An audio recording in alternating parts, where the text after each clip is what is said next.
Yeah. variable. Yeah. Hey, good afternoon. Lyndall here with Marshfield Old School Times. We're back at you after being off a couple weeks. And I will tell you that our show today, we had scheduled John Black and Curtis Trent, our senator. Curtis is on his way. He got tied up in traffic in Springfield, but John Black texted me a little bit ago and he was sick. So our good friend Mike Cunningham was in here visiting with me. And I said, Mike, stick around and you can take John's place. So, Mike, welcome. Thank you. Hard Well, to take John's place. yeah, John's a well, good guy. yeah, well, he is, but you are too. So we'll get a little update here from Mike before Curtis gets here about what he's been up to. Mike, what have you been up to? Not a whole lot. Just trying to get caught up after being off the farm for 25 years. It's hard to get caught up. Yeah. And I'm not near as anxious as I used to be about getting out early in the morning and starting and stuff like that. So kind of enjoyed things and took a short vacation and so went quail hunting the other day. Did you? That's the first time this year for wild birds. Where was that at? Up in North Missouri. North I Missouri. grew up there, and there's like a family group of 10 that's got 120 acres. But Yeah. then all the farmers around us all let us hunt. Oh, yeah. And Is so there it works out. Quite a few birds? Zero. Really? Yeah, and it's a shame, but I've hunted this land for 65 years. And all I see out there now is bulldozers. There's just no fence rows, no ditches. And I don't blame the farmer. They got to make a living too, and that land's so expensive. My goodness, some of it will bring $20,000 an acre up there. Wow, that's around Moberly, Macon? Macon, north of Moberly. Yeah. So. Well, it's amazing. The way land prices have went up just even the last 5 years, or 10 years. It's just crazy. So Mike served in the legislature as our state representative for 8 years. Then you were worked over in the Senate for Senator Wasson, Jay Wasson, for 2 years, Right. and then you ran and you served 8 years in the Senate. So you did the full term on both sides, and it was a pretty good time to serve, wasn't it? It was a good time to serve with good people, and it was enjoyable. We could make big differences. Yeah. And I've been so blessed, the people of Webster County, and then the Senate district was so big, but I made so many friends there. Boy, they just really took. I've been blessed my whole life. Yeah. Whether I work for the city here, whether it be the grocery store. Once I got into the political part of it, people take good care of Mike Cunningham. God takes good care of Mike Cunningham. There you go. I should say first. Makes a difference. Well, absolutely, and we always certainly enjoyed. I served with you and enjoyed the time we spent together. And as you know, I feel responsible that that you were the one that made me who I was in politics, at least. So I really appreciate that. I'll never forget that. It was a good run. We both think a lot alike, and we're up there. We were both up there for the people. Yeah, absolutely. And you don't do it for the money; you do it for the people. That's for sure. Wanted to serve and give back a little bit to the community. The pay, it's not real good. Right. Yeah, but it was a lifetime experience Yes, it is. that few get to experience, and it was something that's just I'll always cherish. And again, the time, our time being able to spend together, whether it was going down to each other's office and visiting or catching up, back in Marshfield, the relationship that was developed was well worth it. It was good. We both enjoyed it. We both think alike. Yeah. And so if I was missing something, you could catch me up on it, or if you were, I was. Or we'd work together on a lot of things. And I got you wound up a time or two. Yeah, you did. I was kind of the instigator got me in trouble. a couple times, but it worked though at the end. You were good at it. At the end of the day, it worked. But so you've got, what do you got? You don't have cattle. You got horses. You got any cattle now? I've got zero cattle. Yeah. I ran out a lot. Ran out a lot of your land. I just can't keep up with it. You still got horses. Still got horses. I'm down to 5 though. 5 horses. I know I've called you or talked to you before at 8 or 9 o'clock at night. Well, I'm out here at the barn feeding or something. Yeah, I had 28 at one time. That's just way too many. It's like having 28 kids. One of them's always sick or always needing something. Horses don't. They need shoes too, just like the kids need Nikes. And you're not going to turn around and sell them in the spring or the fall either. They're kind of there for a while, aren't they? They are. If I have them, I usually keep them. I don't sell very many of them. Right. And I've got 6 bird dogs, and I'm the same with them. I just don't sell them. I don't want to have pups. Right. One's kind of famous right now, and there are people. I'm about to lose him, but people in Texas wanted to breed to him, and this, that, and other. And a guy called me the other day, wanted to do it, and he's getting too old, and I am too. And then I'd end up keeping one. I'll just keep one. Then said I got 2, and then said I got too many. Yeah, I hear you. What do you think about the climate in both in our nation and in Jeff City? Things are just really a lot different, aren't they? They feel Yeah, different. yeah, they just feel different. Yeah. It's kind of like everybody's in it for themselves or their own way of thinking, and I don't see a lot of thank yous on either Hmm. side. I Think mean, social media has changed things. yeah, and it's just gone crazy. And our news programs like the late night shows, they're no longer comedians out there. No. No Johnny Carsons and stuff like that. They're out to make political points. Right. And Right. I want to relax and laugh. I'm watching Yeah. something, and we Well, they usually have make comedians. make about half the people mad, Yeah, and the other half love it. So I yeah. mean, either way you look at it, Yeah, but I don't understand all that. I I would don't not either. do well in D.C. nor might not do real well in the last couple of years I was in Jeff City. I got a Some little of my crankier. My good Republican colleagues might not agree with me here, but I think you would. You know, we had as Republicans with the majority in the House and Senate when we were both up there, but we had Governor Nixon for several of those years as governor before we got Republican governor. We actually got a lot more done when we had a Democrat governor because we had to stick together as a Right. party. You know, now you've got all this infighting amongst our own party. We got Yeah. this section of people want to do this and this section want to do that. And so it seems like the bills that they've passed in the last 5 years, have been a lot less than we used to pass because Yeah. we had to stick together and we all kind of got along. Yeah, and the stuff we would agree upon, and we might get 80% of what we want or something like that. Now this far right, far Hmm. left, they want 100%. Right. Pure. And They they want don't it to be understand pure. why not do 80 this year. And if it works well, then you come back a year or Right. two, get an amendment in there, and then carry on with it. But you don't see that now. It's my way or no way. Yeah, and so we don't get a lot of things done that we know that we need to get done today that because of that purity, Yeah. the purity clause, well that's not good enough. We got to make it better. So what is that they say? Good. Let's see, perfect gets in the way of good or something like that. We can't get the good done because we want perfect, and then we can't get that, of course. But And this AI thing worries me because you just don't AI know is scary. who's really doing that. Yeah. And we found out last election cycle that some people running weren't telling the truth about some things. Hmm. But people believed it and they didn't research it and they believed it. Right. And almost got us in big trouble, in my opinion. Yeah, it really that AI is really scary, and I don't know where that's going to head. Where we'll head with that either down the road. We may see. I hate to say this, but our nation could look a lot different in the next 25 to 50 years. It really could, and I don't know. You and I probably won't see that, but our children, our grandchildren certainly will. And I've on social media, of course, everybody's got an opinion, and most of them are probably not what's going to happen. But I've heard people say that we've already lost our republic, and we're going to lose our republic, and because of what's going on when you look, at the things going on in Minnesota or wherever. And well, I don't believe that. I think we still live in the greatest nation in the world. But and we have problems, but we've always had problems. If you go Yeah. back to There's a the Tea Party one wars, time, wasn't there? yeah, the wars, Vietnam, Yeah. the revolts and the rioting in the late '60s that you probably remember, and I do too as a kid. But I mean, Watergate. I mean, there's always going to be issues, but it does seem like the issues are different now, and we're not as unified as a nation as we once were. I wish we could get back just to like if you like something that's done, whether in D.C. or whether here, some thank yous from the opposite party Yeah, wouldn't be a bad yeah, idea. exactly. Either party, whether it be Exactly. a Democrat or Republican or That's right. independent, and there's not the party loyalties quite like there was now. There's more independents than are Democrats and Republicans. Yeah, people are kind of disgusted with the parties, Yeah. I think.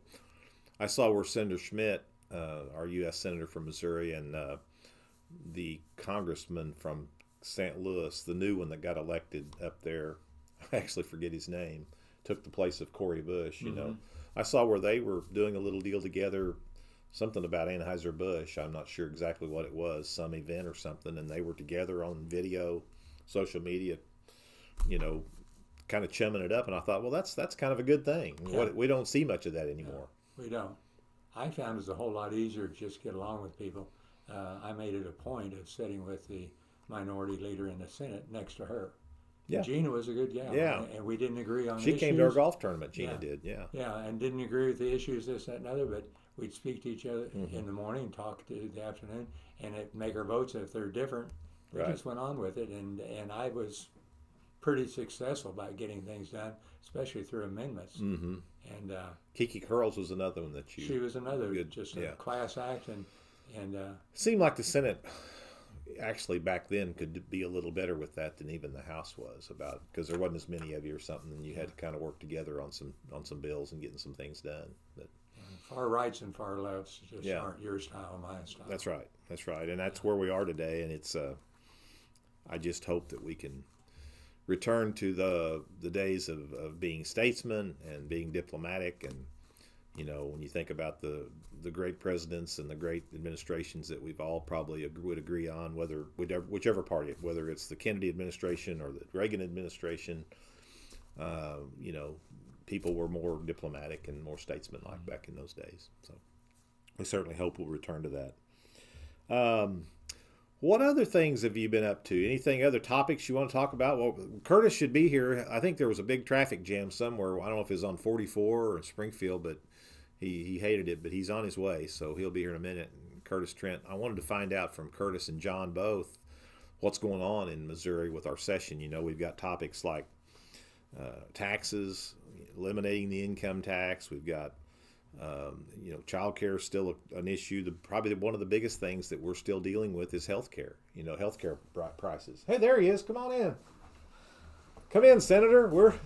We started the show. Mike was up here visiting with me. How are you doing? And I said, Mike, sit in for John. John texted me. He's sick. Oh, that's too bad. He said, man, I'm not going to make it. So I said, all right, well, that's okay. I got Curtis. And then Mike showed up to visit, and I said, well, just stick around. So we've been talking about the old days here, waiting on you. But talk about proving that we're doing it live.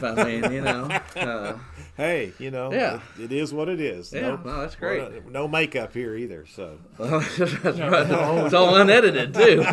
No heat either. Notice that. Not much heat. Yeah. we got one little heater going. Yeah, I'm fairly warm natured. So Curtis, what I wanted to do was just kind of pick yours and of course John's brain, but about let people know what's going on in Jeff City. We've got a new session that's begun. There's so many things out there. Every time I get home at night from work and you turn the television on, there's been another topic, another issue federally in our nation. So let's start with Jeff City, though. And I think some of the things that I kind of made some notes about, obviously healthcare is still a huge issue. And, your budget and how we fund things, a lot of that goes to things like healthcare and stuff like that. Education is still a topic with some things going on. And then, of course, eliminating the income tax and how are we going to replace the revenue. So I'm just going to throw that out there and see what'll stick. But I kind of wanted to get your thoughts about some of that. And everybody's going to have a different opinion. But I know you can at least tell us kind of how we would replace the income tax if we eliminate it. Yeah. So I guess the first thing that's important to know is that anything that happens is going to be a ballot issue where the public will weigh in on that and get to decide whether or not they approve of the plan. The plan as it exists right now would allow for the expansion of the sales tax onto services. That would be the real big difference between the way it is now and the way that it would compensate for that. Missouri's existing sales tax is about 4,225. Surrounding states are mostly over 6%. States like Illinois and Arkansas and Kansas and Tennessee doesn't have an income tax. Their sales tax rate is, I believe, 7%. So there's room to work there.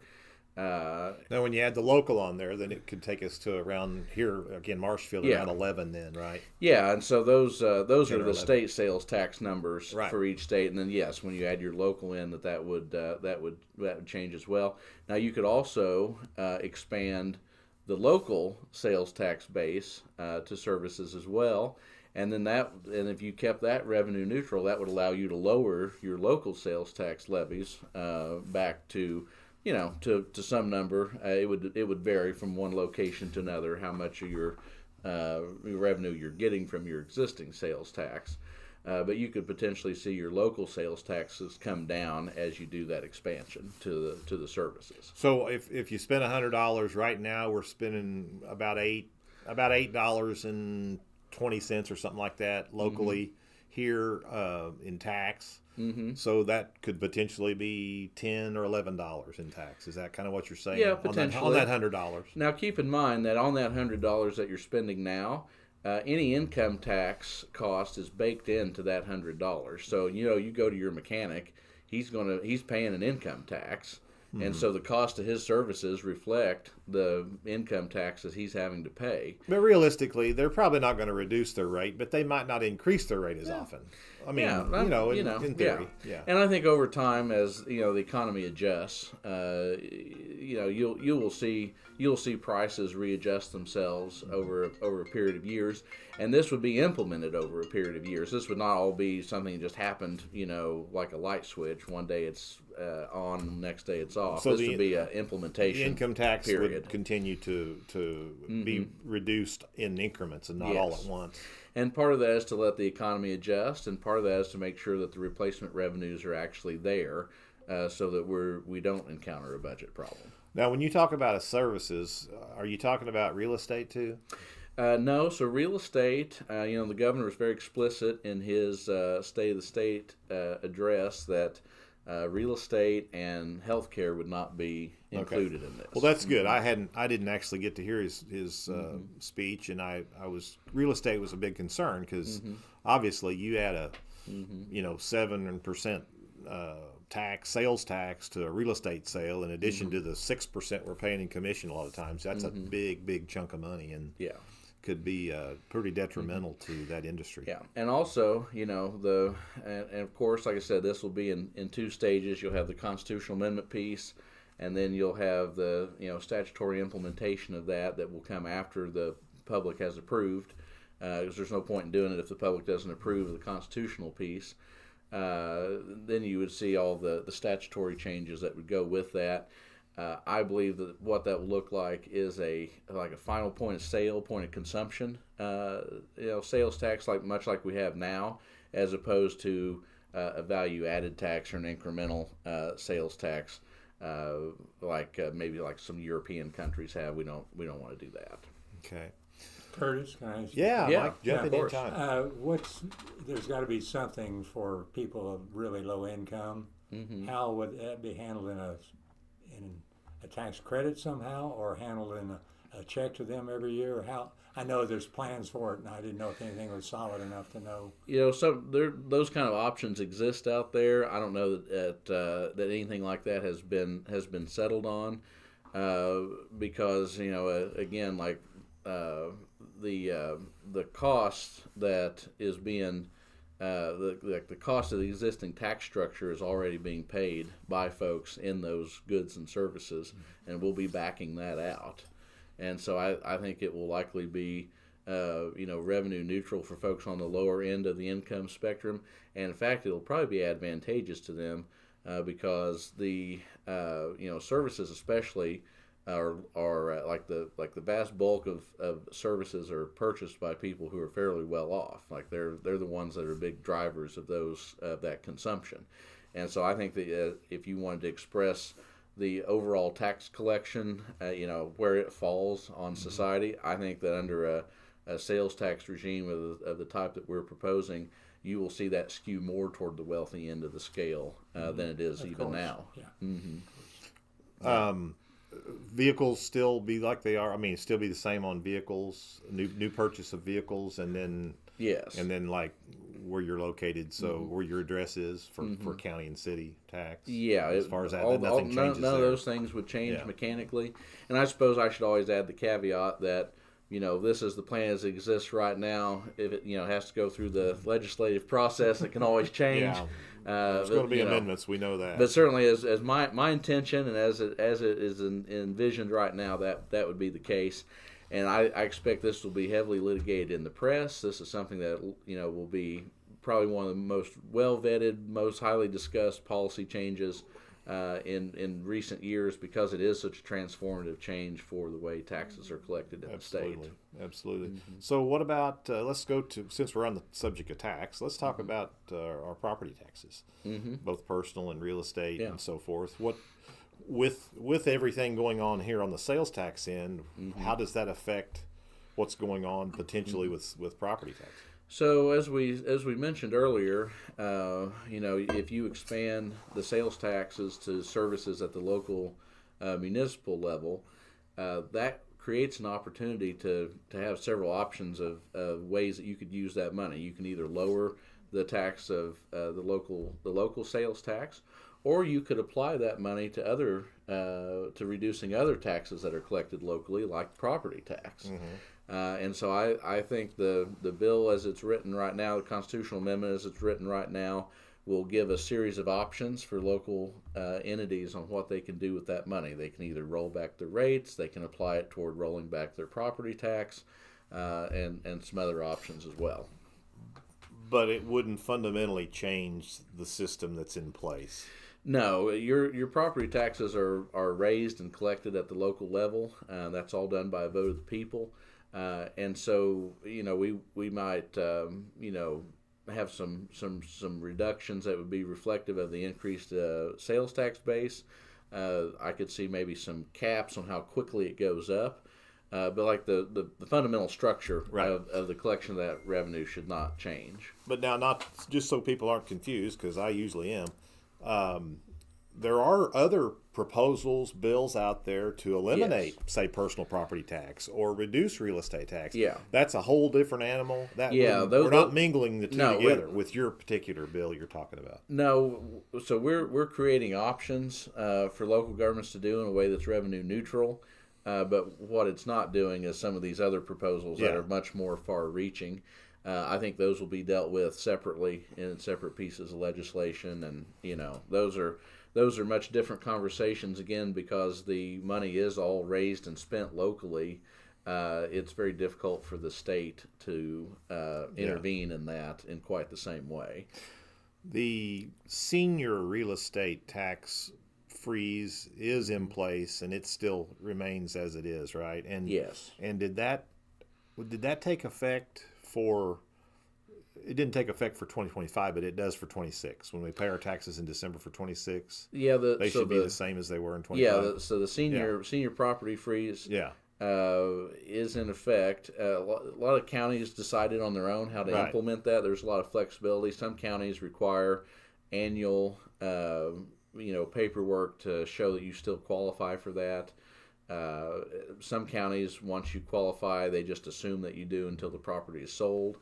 So there's a little bit of implementation discretion that the counties have, but that is in effect right now. Okay. So, all right, let's move over to education. So certainly been a movement even when I was up there in the last 10, 15 years to certainly open up the opportunity for charter schools, especially in those districts where the public schools aren't doing the job they need to do.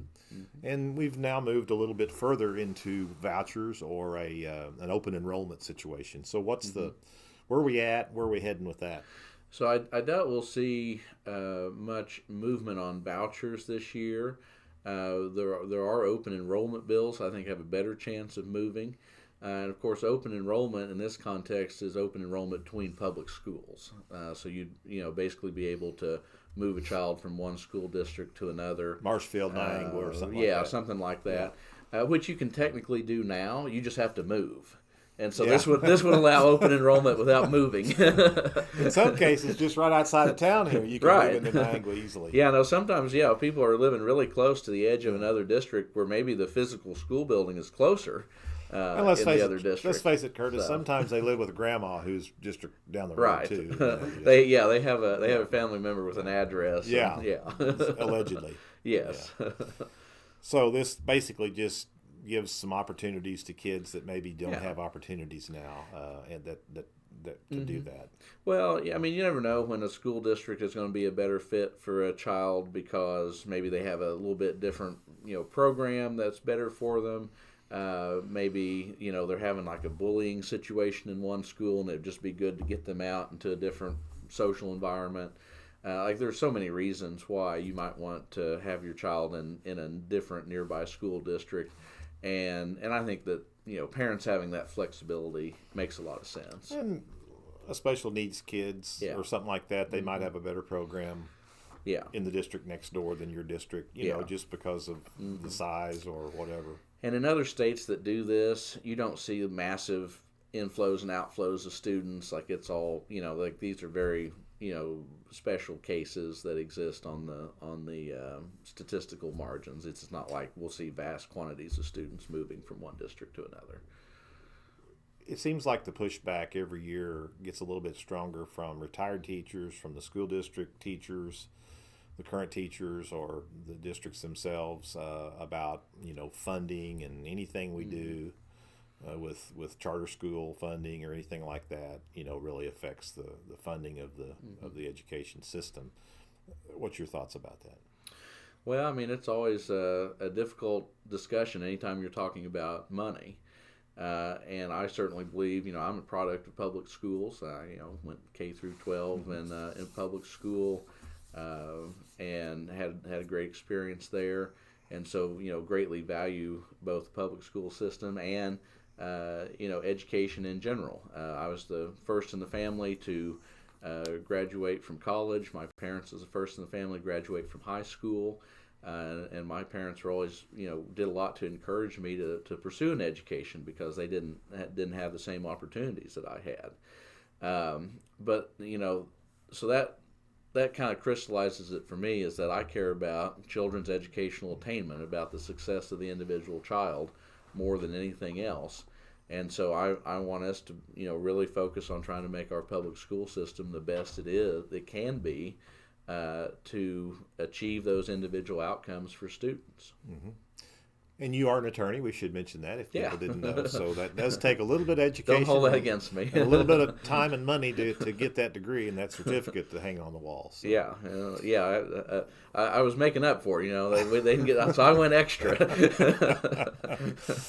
Well, you certainly, I know you fairly well now after serving with you and have got to know you even better since probably. And I can tell you that Curtis knows what he's talking about. He's a smart dude. Just in the words of Scott Fahn, he's one of the smartest dudes I know. But he may not be the guy from St. Louis, Clayton area in a law firm that's 10 stories high. But I'm definitely a country lawyer. He's a country lawyer raised in Ava, Missouri. So yeah. Let's talk a little bit about the budget. We heard this year, with Governor Keogh's speech, and then I've heard a little bit on the news this week that the Missouri budget is higher than it's ever been. It did have a slight increase, not as much as it's had in some years, but it's still $54 billion. And I think the last year I served, Mike, and maybe even when you served, it was in the 30s, the lower $30 billion range. I know that all changed with COVID and the ARPA money and all that kind of stuff, but that seems like an awful heavy increase for a short time period. What's your thoughts on that? It is a big increase, and there's two components to the state budget. One component is federal dollars that kind of pass through the state. That we have limited control over, things like Medicaid funding, food stamps, a lot of the big federal programs that are very expensive. And then there's the general revenue, which is the money that we actually get from the people of Missouri directly, that comes in from income tax, sales tax, fees, the various things that the state does. And both of those have gone up pretty significantly.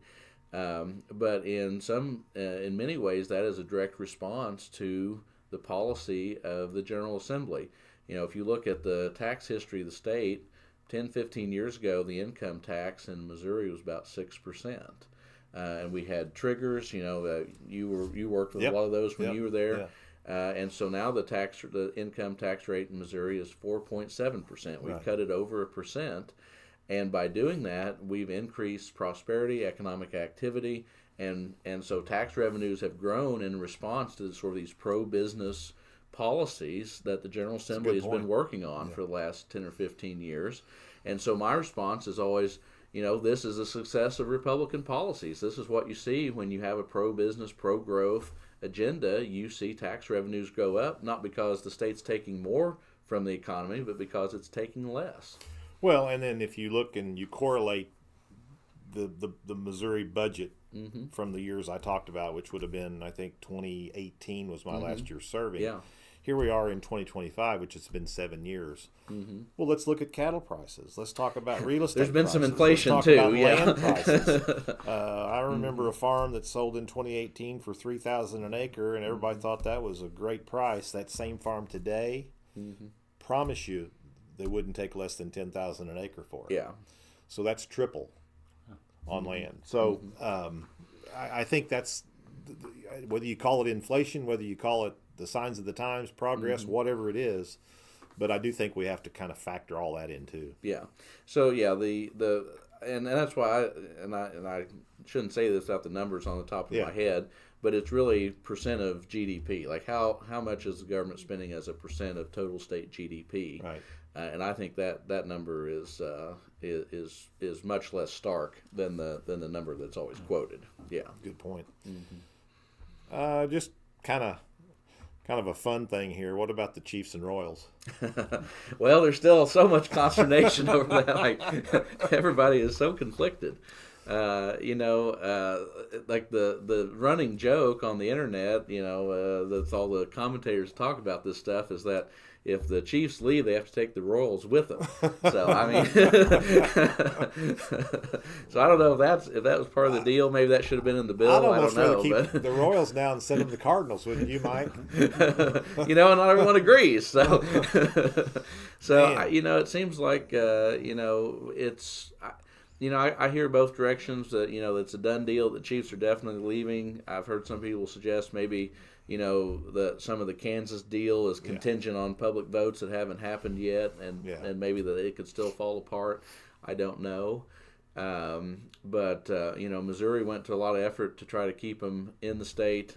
It seems like it's probably not going to work out, and that's unfortunate. But also, there's a lot of people have concern about the taxpayer footing a big bill for a stadium, and I'm very sympathetic to that line of reasoning too. It's not like football doesn't make any money. Football does, and they forget about all the revenue they bring. Yeah, and stuff like that. And they do bring a lot of revenue into it. Is it revenue neutral, the taxes they propose, Curtis, or is it state still going to have to come up with some of the money?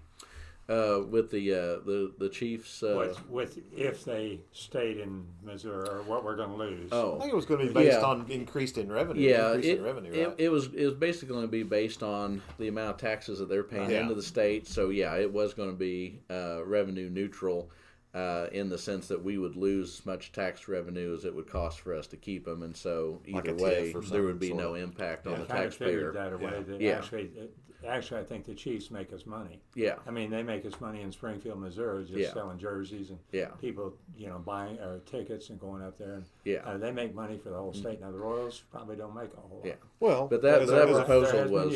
As a former grocer, how many more bags of Doritos, tortilla chips would you sell on a Super Bowl Sunday or on a Sunday when the Chiefs are playing than you would normally? I mean, I'm sure those numbers are out there. You can tell us that. If you were still a grocer today. Yeah, but no, you're absolutely correct.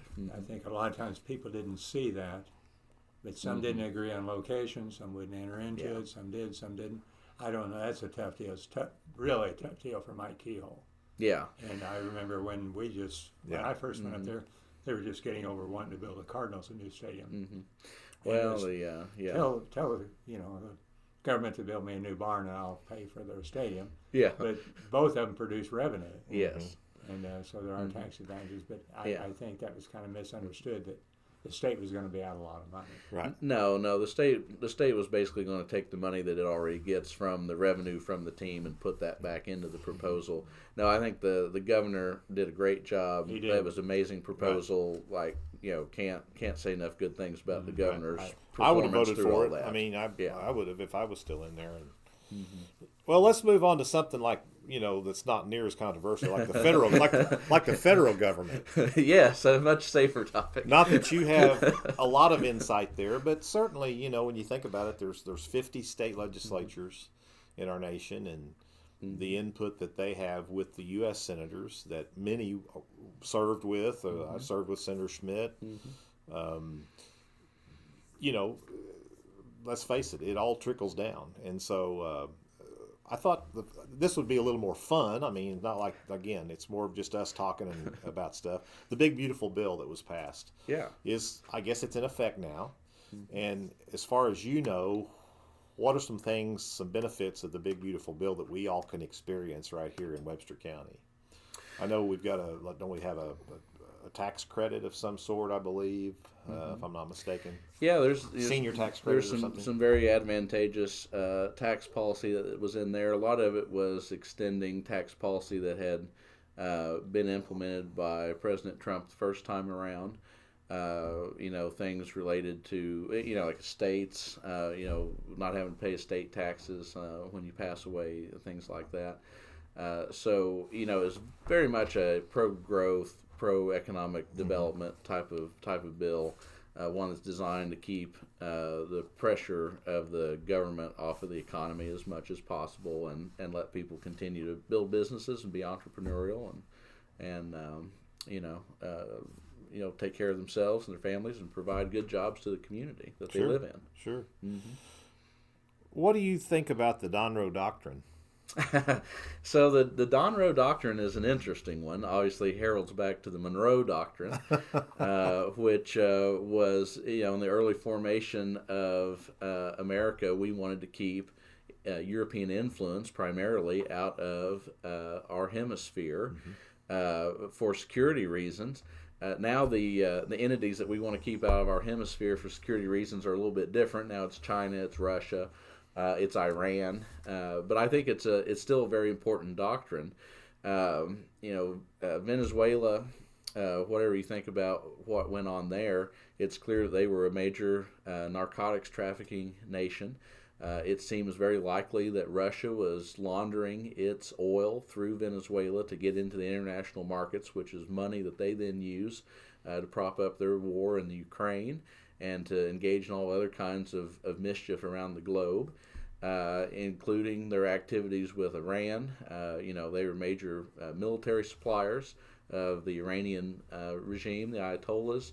Major military supplier of Venezuela and some other countries that are hostile to the interests of the United States, and trying to, you know, push those other powers back out of our hemisphere so that we have control over the security situation here, and so that they're not using our hemisphere to make money to prop up their other activities around the globe is highly valuable in my mind. Yeah. Yeah, I think so too. I mean, it's as I said, it's a little concerning when you turn the television on and you get home every night and you see some issue with some other country that maybe we hadn't heard about before. But when you really get down to it, it's not like it's a new precedent. It's been there. These kinds of events have occurred since the beginning of our nation. You think we ought to own Greenland? That's an interesting question too. You know, we kind of already do own it in many ways. There were air bases there in the 50s. Yeah, we've protected it for a long time, and you know, kind of one of the tests for ownership is whose responsibility is it to defend it? And it's certainly not Denmark's responsibility to defend it, nor could they if they needed to. Isn't there like 58,000 people that live in Greenland or something like that? Yeah, it's a very small population. Yeah. And it does sit in a very strategic location. You know, there is, I think, a growing body of thought that with modern ice-breaking technology, icebreaker ships, that you will be able to sustain a trade route from the Americas to Europe and to China through that northern passage, and you can do that year-round. If that's true, that is a massive game changer economically for the globe, because right now all that traffic runs through the Middle East. That's going through the Suez Canal, that's going around, you know, or it's having to divert around the Horn of Africa because of a lot of the security situation in the Middle East, everything from pirates to Iran to, you know, kind of everything in between.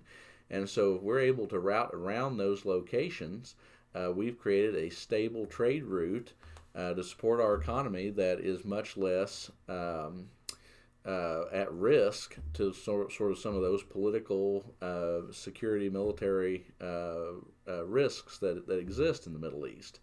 Our control of Greenland positions us to have a huge amount of control over that trade route and to make it something that we can secure. Greenland also sits at a really strategic location to intercept intercontinental ballistic missiles that would be fired from Russia, because most of those are clustered in sort of like the general vicinity of Finland. And of course, the best place to intercept those kind of missiles is sort of when they are at the apex of their trajectory, which if they were coming toward us would be in that vicinity. And so that could be really valuable for us as well as part of our nuclear deterrent to kind of keep other countries, particularly Russia, in check. So whether we own it on paper and like we should physically have a presence there. It's important to our national security. It's important to our economic security. And I think that Trump, in his normal negotiating style, has opened with a position that some people took great offense at, and I think he will work his way to a position that everybody can live with. And so, I wouldn't be surprised at all if we didn't end up owning Greenland on paper as well as in reality. I was thinking about like the Panama Canal and how we controlled that and owned that, and then of course I think it was President Carter which one was it? Yeah, it was President Carter. President Carter gave it back or whatever, but all those years, didn't we take it over during TR's?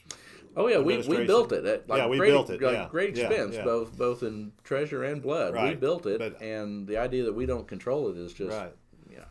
And I don't think you didn't really hear. I mean, everybody thought it was great that we owned it. And there's some similarities with the trade issues and the sort of that kind of thing. I mean, we economically important, and if you want to be able to transfer warships from one theater to the other, Pacific to Atlantic, you got to have it. And I think if we were able to buy Cuba and control Cuba without any military operation, who could argue with that? Wouldn't be a great thing, right? I mean, we're sitting there that many miles off the coast of Florida with potential Russian missiles or whatever. I mean, even JFK obviously understood that. Yeah, and we have set the stage to make a play in Cuba because about large majority, something like 2/3 of their energy comes from Venezuela, which we now control. Exactly. So. Yeah.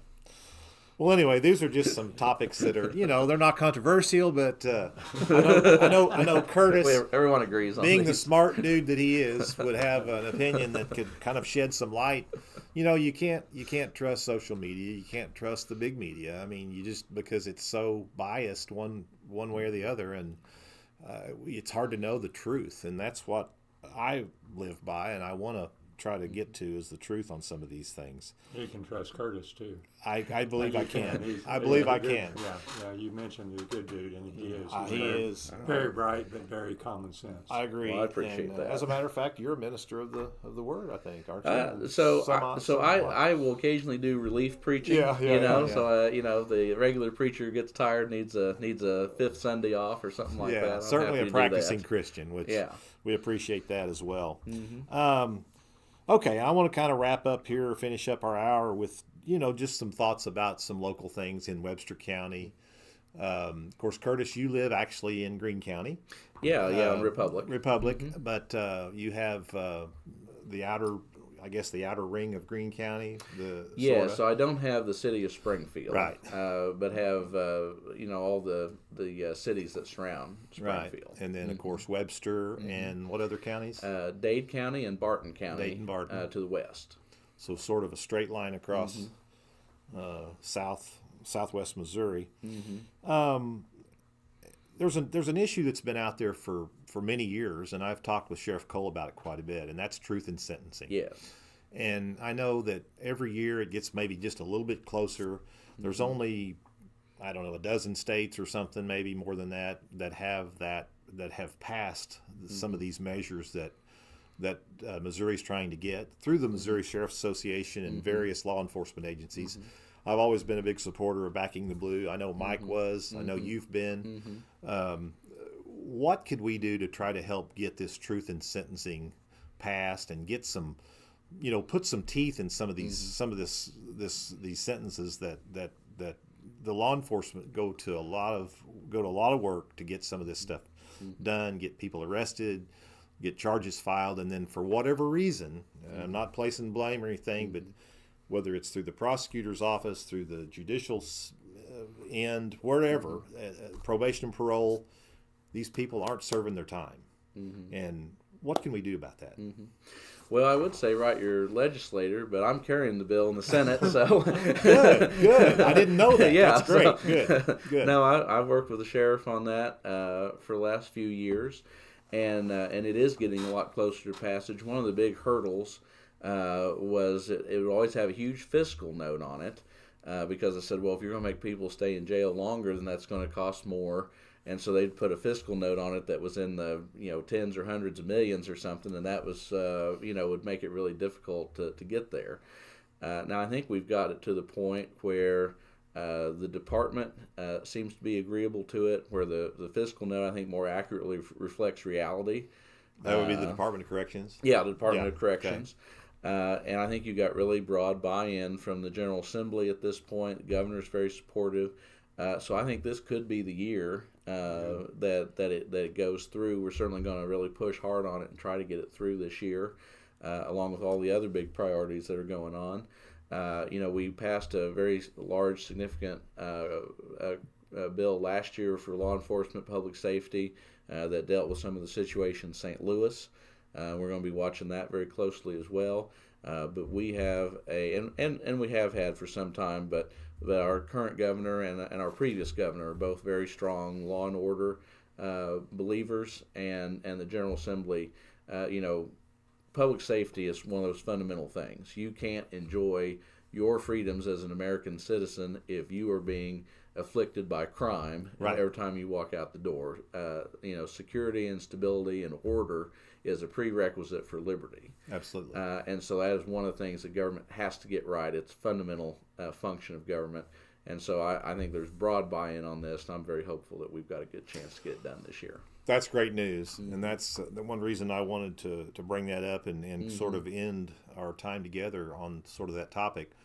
Along with that, domestic violence is the other topic that ties right in with that. And, we've had some situations right here in Webster County that have been traumatizing to families. We got to figure out a way to make sure that the law supports and backs, again, these victims, that they can be safe and secure. And it's unfortunate that this happens within families, within relationships, but it does, and it has since the beginning of time, I guess. And I just hope that the legislature will continue to recognize that and put pressure on whatever it takes to help these poor victims, because it's a terrible situation. And we can't, again, the law enforcement does their job. They file charges. They do everything they're supposed to do by the book. We have evidence. We have videos. We have all kinds of evidence. And then for whatever reason, these people walk. Yeah. And we got to make sure that we can tighten that up and put the pressure on where we need to. Yeah, because that's the only way you're going to have a deterrence effect. And that's part of what the law should do. It doesn't just punish wrongdoing, but it helps prevent wrongdoing. Right. Because there's going to be a swift and sure penalty that you don't want to incur. And so when you have this sort of nebulous, like, well, how long will they go to jail? Nobody knows what the outcome is. It decreases the deterrence effect of the law, and it's sort of like discipline a kid too. I mean, Mike, you've had children, and if you're going to discipline a child, you can't just say don't do that anymore. Sometimes you have to take their cell phone away. You have to punish them in some form or fashion. You have to discipline them, and it's sort of the same situation. If you just pat these people on the shoulder and say don't do that again, and we're going to give you probation, but jail time would teach them a lesson. Yeah. I don't care if it's for 6 months. Mm-hmm. It would teach them a lesson. Mm-hmm. Because I tell you right now, I wouldn't want to be in a Missouri prison for 6 months. No. I mean, we've all taken tours. We've or any seen, prison, to be fair. No. But, well, I'd rather be in the Webster County jail than the Missouri penitentiary. But I mean, sure. but yeah, still it's the same thing. So, well, anything there that can be done, I think the citizens are ready to help in any form or fashion to tighten up the laws to make those put a little more teeth in that stuff. Yeah. Another question on that: when a plea bargain is issued or agreed upon, is it not normally wouldn't that plea bargain be discussed with the victim before it would be agreed upon? Well, I don't practice criminal law, so this is. Would that seem like that would be typical? I mean, it doesn't seem like that would be. I'm not putting you on the spot. I'm just asking as a legal counsel. It doesn't seem like that would be horrible, but it's between essentially the prosecutor. Like each prosecutor decides how they approach those things. Yeah. Well, I think that's important that the victim knows what the agreements are that are being made. And I don't know if that's something that needs to be spelled out a little bit more in the law, in the statute, but I think that's important. Just my thought. Yeah, yeah. Last thing I think I would just like to bring up would be road funding. I know that you guys have done a lot, especially as we receive this ARPA money and some of this extra funding since COVID. But there's still a lot to do. I mean, when you travel I-44 from here to St. Louis, it's absolutely dangerous in some areas. The potholes and the way the concrete has been, broken up and so forth. And I know they've done a lot. I know I-70 is going to be taken care of, and we're doing some stuff in Springfield and some of the metro areas on 44. But personally, I'd like to see us continue to go down that path of getting I-44 fixed. It's a major vein in our nation, a major artery, and we can't put it off any longer. So whatever you can do to continue that. Well, I'm very supportive and it takes money. of that. It takes money. I understand that. I-70 was the first rebuild because it's the higher volume road, but then I think I-44 gets all the attention as I-70 gets finished up, and it definitely needs to be redone. Has for a while. Yeah, and they are doing a lot of work on it, but. Well, Curtis, you're running again this year. You've served 4 years, and you're getting ready to run for your final term in the Missouri legislature. You've served. Do you have a little time left in the House or not? I could go back for 2 years. 2 years in the House. Yeah. I'm not sure they'd want me for 2 well, years. I thought I'm sure you'd want them. The way the timing was, you ran 2 years prior to your term being up. But well, anyway, we really appreciate you. You've been a good friend to Marshfield and Webster County, and you helped with the funding of the overpass project, the sewer project. You and John helped us with the Route 66 Tourism Commission and getting some things there. We're having a lot of fun with that. Representative Black is great. A lot of times it's just me backing up the stuff that he's doing. Well, and vice versa, I'm sure. And I wish John would have been here, but I can't remember John Black ever being sick. That's what's a little concerning for me. But when he texts me and says, "Man, I'm sick," I can't. No, I don't think I've ever seen him take a sick day either. He's the most healthy guy I know in his era. So, Mike, glad you came by. Yeah, it was great to see you. Well, you filled John's seat, so at least it was good to catch up. I sat in his seat. Yeah. Well, you know what I mean. No, I know what you mean, but I appreciate the privilege. And I try and stay out of it best I can. I don't bother Curtis very much unless it's something I think really needs his attention. And so I'm always glad when you do. So well, thank you, but my time's finished up there, and I've only been back in the building when I could help Webster County. Absolutely, and you and I both will continue to do that. Whatever we can do, that's what we're here for. So. Any last parting thoughts? Any other priorities that I didn't touch upon that you actually have? You got some other things you want to mention? I work on a variety of issues. I'm more of a generalist than a specialist. I try to figure out what most needs improvement and help, and try to work on that. And we've had a lot of good successes on legislation in the last few years. And just really appreciate the people of the 20th District, people here in Webster County, for putting their trust in me, and really am honored to be able to serve. Well, thank you, and thank you for being available and taking my calls. And yeah, of course. I'm sure your office will take anyone's calls, and you guys will get back with them if you have any concerns or issues. Best of luck this year in your election. We know that you will serve us well should you get elected. And should you get elected, I think you are the leading candidate to be the majority floor leader next year, right?